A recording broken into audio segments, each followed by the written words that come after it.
With KBD News Conversations, I'm Sarah Colvin. Housing is a huge issue here on the Cape. Lots of moving parts and lots of potential solutions. One of those is a change in some old regulations governing accessory dwelling units. I am very pleased to welcome in studio Stefanie Coxe of Nexus Works, consulting for Smarter Cape Partners. And we are talking a little bit about ADUs, and they have been passed in some communities on the town meeting warrants for other communities. Stefanie, thank you so much for joining me. Glad to be here. Thank you. So you've been working on this for a long time. Yes. For those who may not be aware of what an accessory dwelling unit is, tell us a little bit about that. So an accessory dwelling unit is also known as an in-law apartment. That's how it's more commonly known. We've had them around for hundreds of years on the Cape. They're most commonly seen as a carriage house, an above garage apartment, a basement apartment. They're also known as granny flats. I love that term. And yeah, I know, I do too. And we've had them for generations on the Cape. If you drive up and down 6A, you'll see many places where there's a smaller dwelling or an attached part to a dwelling that has an in-law apartment there. Because back in the day, you would have multiple generations of family members living on the same plot of land. So we've always had this, but in recent decades, it's become a little bit more difficult to not only build them, but also to rent them. So Smarter Cape Partnership is supporting a model bylaw that was created by the Cape Cod Commission, and going around town by town and asking towns to take it up. So we've got 3 towns considering it at this spring town meeting: Chatham, Harwich, and Eastham. Great, and some towns have already passed it. So Correct. It's in Brewster, Truro, and Falmouth have passed that. Yes. And did they just do that this year? No. Falmouth and Truro did it 2 years ago, and Brewster did it this past December. Great, and so we're already seeing some people taking advantage of this. So what are some of the key points that this new bylaw is trying to make? What are they trying to change to make it easier? Or actually, I guess the question I really want to ask is, what are the challenges to accessory dwelling units and renting them out right now? So in most towns right now, the existing bylaws treat a addition that you would put on your house for an in-law apartment differently than you would for any other addition. So it makes you go through a special permit process rather than go through the building commissioner, which can add uncertainty and expenses. It kind of in some cases treats the property owner as if they're a deep-pocketed developer and have endless resources to be able to go back and forth with a lawyer and an architect and an engineer and go, several rounds with a zoning board or a planning board.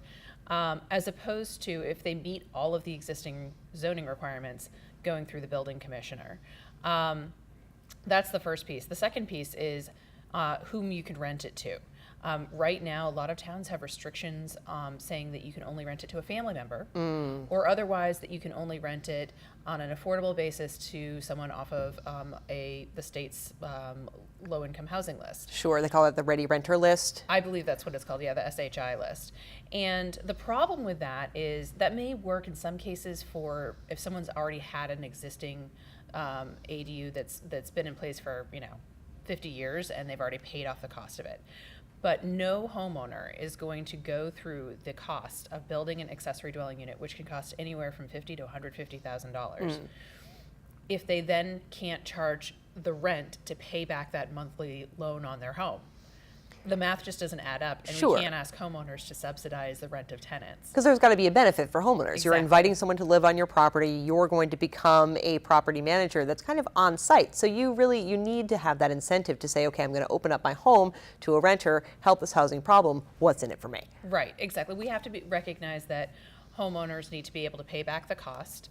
And in some cases, you may have homeowners who will rent at a reduced rate because they like the person that they get in the home and they want to keep them there. Or perhaps it's a CNA who's helping a senior age in place, and knowing that the cost of housing is being what it is and that CNAs don't get paid that much, that senior who wants to age in place may decide that they want to keep the ADU either at low cost or even for free. But in order to make the numbers work ahead of time, you need to have been able to charge market rate leading up to that to someone like you or me. Great. And so, other challenges, other benefits of being able to have this, because I think that it's difficult here on the Cape to build new property for Very renters, next to impossible. We have a lot of zoning laws that prevent against that. So when we're looking at, opportunities to create rental housing for that missing middle or even the lower income folks, really anybody, or seniors looking to downsize, I mean, this seems to me almost a no-brainer to say, okay, we're going to open up these properties to allow people to put in. So how big of an impact do you think that this is going to have, or at least having more available ADUs will have on the housing picture in general? Well, I think we have to look at it in the long term, and we have to look at pushing all of the levers at the same time. Our housing crisis has reached proportions that we cannot afford to sit back and look for one silver bullet solution. Accessory dwelling unit bylaw changes are not the silver bullet. In Falmouth, they've been looking at an average of 3 or 4 units permitted per year. That's not a huge number, but if you look at it over 10, 20, 30 years, then that is a lot more rental units, 1 and 2 bedroom units, than potentially could be created, in one fell swoop. And we need to allow those while also allowing the multifamily and other types of apartment buildings to go in. And you do that Cape-wide, and you start to add to that supply of year-round housing. The reason we have to do this is because in 5 short years, Cape Cod has lost 3,000 year-round housing units. Oh my goodness. 3,000. And so what are we losing them to? 5,000 seasonal. Okay. So those smaller units are turning over to summer rentals, seasonal rentals. What's happening in the market is that people who have lived here year-round, say a senior passes away, family doesn't want to keep the house in the family, they put it on the market. The person who comes in and buys it statistically has a higher income than a year-rounder, and a lot of times they're cash buyers, and they're second home buyers. They see the Cape as a safe investment, and so they're buying it, oftentimes again as a cash buyout, and then that home is then used either as short-term rental until that person's ready to retire here, or it is used just on a seasonal basis, boarded up in the winter. And so we're seeing this more and more. I co-authored a report with Housing Assistance Corporation that the impetus was Housing Assistance Corporation was seeing more and more people who were higher income earners who'd never had a problem with their history with their landlords, but their landlords were selling the properties or trying their hand at Airbnb and displacing them, and there's just nowhere to go. What I always tell people is, if you have never had or if you haven't had an interaction with the rental housing market in, say, the past 5 years, either as a landlord or as a tenant, just as a thought exercise, go on Craigslist tonight. Look. You will be horrified, not only at the lack of inventory, but also at the quality of it and what people are charging for it. Absolutely. We have an inventory shortage, and so we have to be addressing it. And why the reason ADUs are such a great tool is because A, we already allow them, right? B, it's creating housing without developing open space, without adding to our wastewater problem, without changing community character or adding density, because you're not adding any more bedrooms than you're already allowed to. It's really win-win-win. And you asked before, who benefits? The senior who wants to age in place, wants to have someone on site, whether it's a family member, professional caretaker, what have you, but each person has their own privacy. Someone has their own living room, their own bathroom, etc. The senior who wants to age in place. The person who is, the couple who's middle-aged and, their kids are getting ready to go for college, they can be renting out an ADU in order to help pay for kids' college. When kids come back, then there's a place for them to start off and accumulate some money so that they can pay for, down payment for a house. And for the younger couple or the younger individual, being able to buy that house, if you've got a source of income, being able to rent out to, say, another friend of ours, say from Cape Cod Young Professionals or something, that's a way that we can afford to pay the mortgage and become homeowners.